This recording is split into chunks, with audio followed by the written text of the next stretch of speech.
La melancolía es una sensación extraña que puede afectarnos en cualquier punto de nuestra vida. Se define como una tristeza profunda llena de desánimo y además apatía, y que suele variar y depender de lo que nos afecte a cada uno de nosotros. Y nos hace imposible sentir placer, nos llena de desesperación, y como si no fuera poco, también nos causa un poco de mal humor.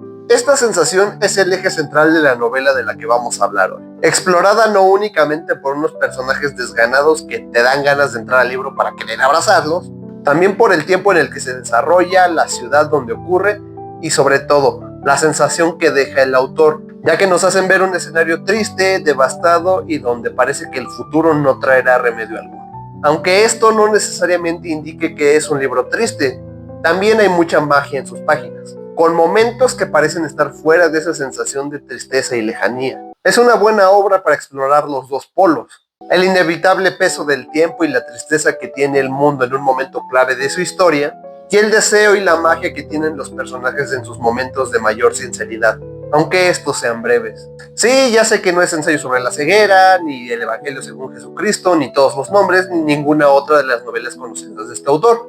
Pero le he dado oportunidad a este libro porque, según el propio José Saramago, es el libro que más le gusta dentro de su literatura, y en el que encarna a uno de los personajes con el que sentí una conexión muy grande, además de ser un homenaje a un escritor que Saramago admiraba bastante. Sin más que agregar, hoy en Literatura Caos vamos a hablar de un libro complejo por su trama, complicado por su forma, y que espero que al final del video les deje con ese pensamiento de si darle una oportunidad o no. Que ya les digo, vale completamente la pena.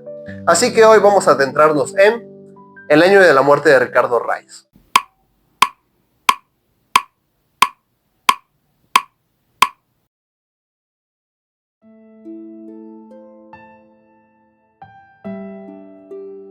Sabio es el que se contenta con el espectáculo del mundo. Lo diré 1000 veces. ¿Qué importa a aquel a quien ya nada importa que uno pierda y otro gane? Estamos a finales del año 1935. A Lisboa arriba un barco en el cual nuestro protagonista Ricardo Reis llega desde Brasil, en donde pasó muchos años autoexiliado trabajando como médico. Tristemente, el regreso no es nada sencillo para él. La ciudad que alguna vez conoció parece no existir más, a pesar de que ahí están las mismas calles, los mismos edificios, las mismas estatuas y el mismo aura de resignación. Regresa por un motivo en concreto. Fernando Pessoa, el famoso escritor portugués, ha muerto hace poco. El retorno de Reis no tiene un peso heroico en el libro, sino se ve más bien como un trámite que el doctor tiene que hacer.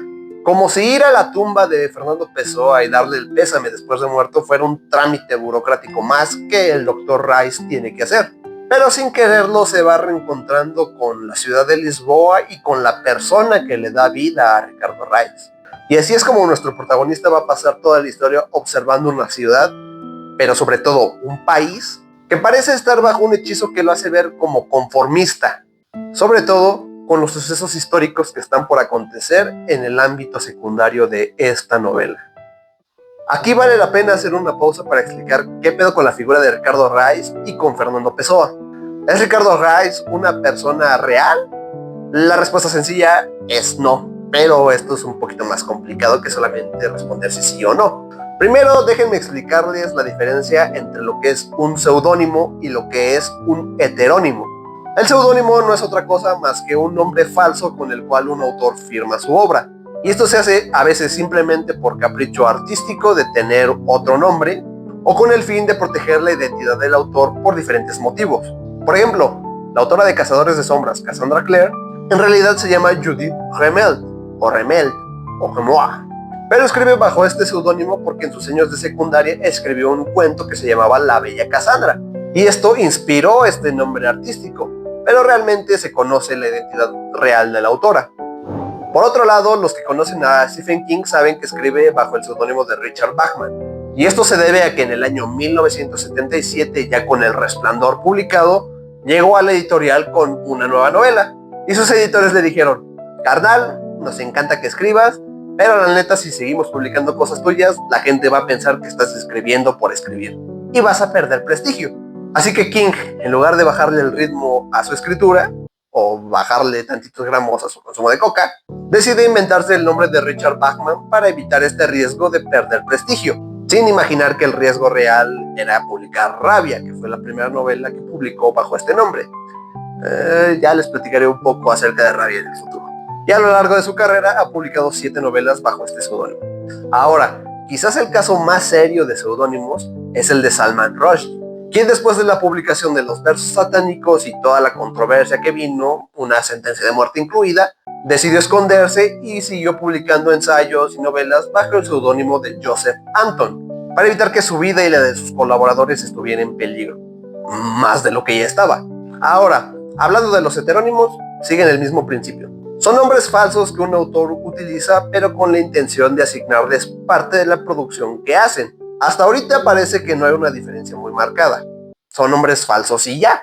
Pero la diferencia clave entre un simple seudónimo y un heterónimo es que estos últimos suelen tener personalidades marcadas y distintas a las del autor central, por así decirlo. Incluso algunos autores llegan a tal extremo de escribirles biografías, como si realmente inventaran una persona nueva en lugar de solamente un nombre. Y esto incluso puede ayudarles a que este heterónimo tenga ideas contrarias totalmente a las del autor central, lo que les ayuda a explorar diferentes temáticas sin necesidad de ser llamados doble cara, hipócritas, o sin perder prestigio debido a que el autor central tiene una opinión muy clara de cierto tema. Puede explorarlo de una manera diferente o con otra perspectiva usando un heterónimo. ¿Y quién es el ejemplo más claro de este tipo de avatares? Sí, Fernando Pessoa, quien llegó a crear más de 70 heterónimos, algunas fuentes dicen que 75, y que eran considerados por él como otros de sí mismo. Y gracias a las diferencias marcadas de personalidad e incluso a las biografías que llegó a inventarles, se volvían una especie de alter ego, a tal punto de que la mitad de los autores portugueses que se conocen a día de hoy son heterónimos de Fernando Pessoa. Y entre los nombres más conocidos podemos encontrar a Álvaro de Campos, quien según era ingeniero naval y escribía poesía futurista y nihilista. También tenemos a Bernardo Suárez, que es un escritor más íntimo, fragmentario, y con el cual Fernando Pessoa firmó originalmente el famoso libro del desasosiego. Y, obviamente, Ricardo Reis, quien era médico, apoyaba a la monarquía y solía escribir odas de inspiración grecolatina. Un rollo acá más intelectual. Habiendo dejado claro quién es Ricardo Reis y el lugar que ocupa dentro de la obra de Pessoa, volvamos a la novela de José Saramago.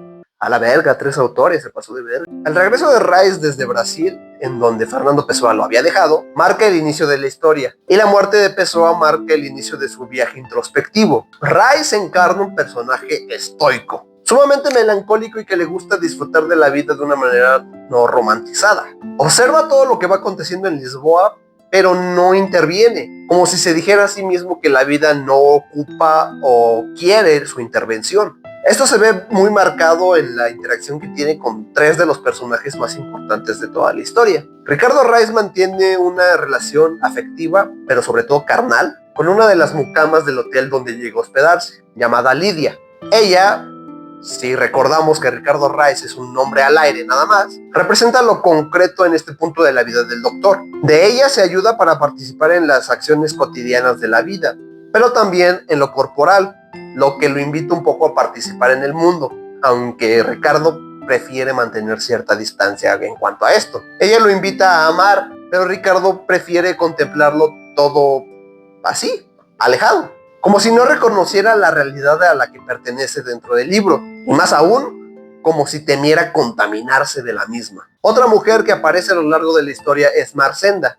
Es la hija de un aristócrata y que visita Lisboa recurrentemente, ya que tiene un brazo paralizado. La relación que tiene con esta mujer es extraña. Le parece una mujer inalcanzable, no solo por la diferencia de estatus social, sino por la diferencia de edades. Y no ayuda tampoco que Ricardo la esté romantizando y la vea con los ojos de poeta en vez de los ojos de médico. Y esto lo lleva al punto de la obsesión.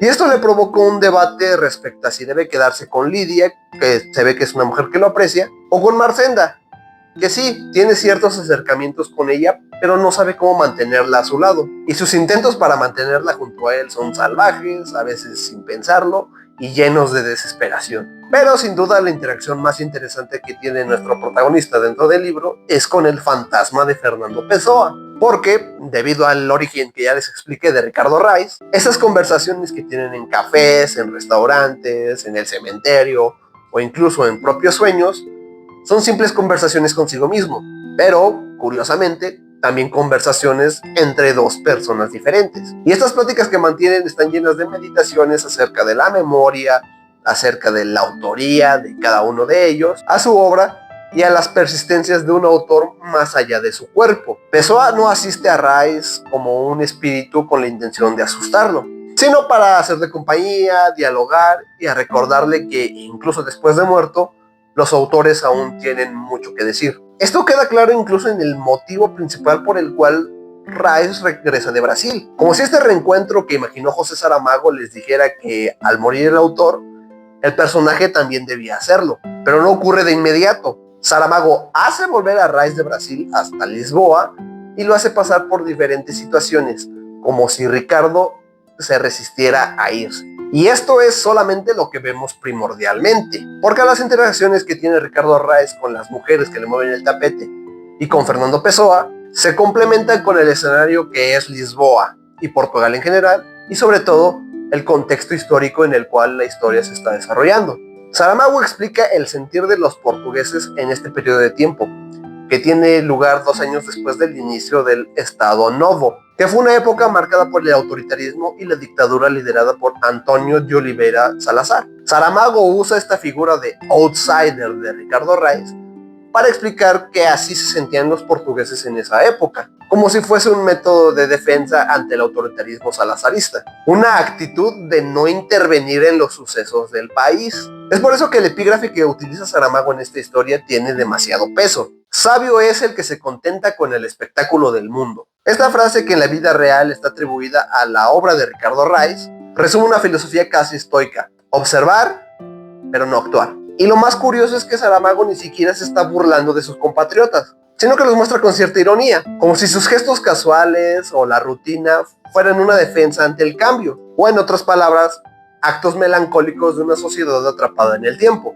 Y todo esto, según el propio Saramago y según lo que nos deja ver Ricardo Rice, es banal, como lo son las conversaciones en los cafés o el simple hecho de que Ricardo Rice sea un médico que no está curando porque no está ejerciendo, y a la vez es un poeta que no está publicando porque tampoco está escribiendo nada. Y todo a la par de mostrar a Lisboa como una ciudad detenida, al igual que sus habitantes. Parece haber un letargo histórico en el cual ni la ciudad ni sus habitantes quieren ser partícipes del contexto histórico que está ocurriendo. Lo que me lleva al siguiente tema: el contexto histórico en el cual se desenvuelve la novela. El año de la muerte de Ricardo Rice transcurre entre 1935 y 1936. Si se saltaron sus clases de historia universal, tal vez hace falta que recuerde los sucesos que estaban aconteciendo en ese tiempo. Estamos en el marco del estallido de la Guerra Civil Española, del auge del fascismo en muchos países europeos, de la invasión de Abisinia por parte de los italianos, en la invasión y la crisis de Renania cuando fueron invadidos por las tropas del Chaplin austriaco. Saramago no narra estos eventos de forma directa,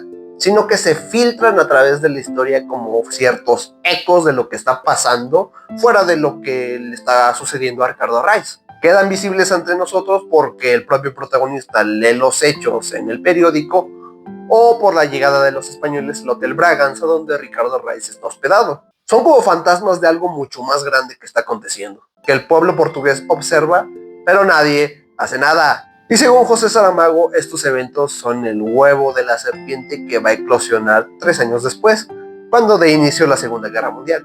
Es un libro especial, digámoslo así. Es de esos libros que conoce realmente la gente que disfruta del acto de leer, porque ni siquiera los que se consideran fans de José Saramago te mencionarían de primera este libro. Siempre vendrán los pesos pesados como Ensayo sobre la ceguera o El Evangelio según Jesucristo. Y no creo que sea sencillo de leer o entender en su totalidad en su primera lectura. No quiero decir que si no han leído a Pessoa no van a disfrutar ni a entender nada de lo que está aquí escrito. Es un libro bastante disfrutable, pero es verdad que hay ciertas referencias a la obra de Pessoa que podrían enriquecer más esta lectura y hacerla más disfrutable para todos aquellos que conocen el contexto adecuado. Y no solamente es un libro difícil por eso, sino que estamos hablando de un libro de José Saramago. Es decir, sin puntuación más allá de los puntos y comas, sin una separación clara para saber si está hablando el narrador o un personaje u otro personaje, los párrafos enormes que a veces ocupan páginas enteras, y un ritmo único que, si bien es complicado, es el rasgo más característico y más chingón de la literatura de José Saramago, y al que uno se termina acostumbrando después de leer 2 capítulos. Yo les aconsejaría que si ya leyeron las obras cumbres de Saramago, le den una oportunidad a este libro y experimenten junto a Ricardo Arraiz ese sentimiento de melancolía. No puedo decir si su actuar es correcto o no, porque puede incluso sonar absurdo lo que él mismo dijo. Sabio es el que se contenta con el espectáculo del mundo. Para muchos, actuar, transformar o dominar son cosa de vida o muerte. Sí, es necesario para la vida y nuestra discusión, pero para otros la sabiduría puede radicar en el saber mirar y encontrar plenitud en el tiempo en el que se existe tal como es. Sin importar si las cosas en el mundo se ponen absurdas, bellas, trágicas o chistosas, para algunos la vida simplemente es cuestión de ver, entender y aceptar. No aferrarse ni a lo bueno ni a lo malo, ya que nada es eterno y las cosas están en constante cambio, tanto para bien como para mal. Esto no significa que tengas que ser un perrito chill de cojones, ya que no es simplemente que seas un güey al que no le interese lo que va pasando en la vida. La cuestión está en aceptar las cosas como van sucediendo.